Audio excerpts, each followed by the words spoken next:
ব্রত উপবাসের জন্য বড় সাবুদানাটা আর আলু দিয়ে এই মানে পরোটাটা তৈরি করা হয়।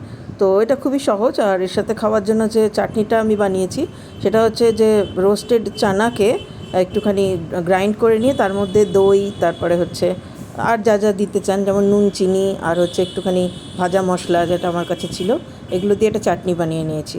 আর বড় যে সাবুদানাটা, ওটাকে আমি অনেকে ভিজিয়ে রেখে ওটাকে করে, মানে গোটা রেখে বানায়, কিন্তু আমি ওটাকে ভেজাইনি, খালি ধুয়ে শুকিয়ে নিয়েছি।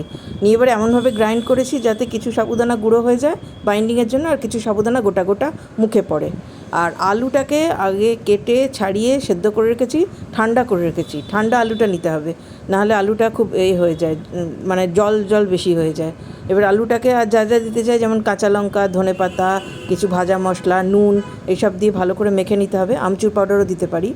আর সাবুদানার যেটা গ্রাইন্ড করা ছিল সেটা এর মধ্যে দিয়ে দুটোকে ভালো করে মিক্সড করে আর একটু নুন দিয়ে, আর তার মধ্যে এবারে বাদাম নিতে হবে। চীনাবাদামকে একটু, মানে শুকনো খোলায় ভাজা চীনাবাদামটাকে একটু মিক্সারে গ্রাইন্ড করে নিতে হবে।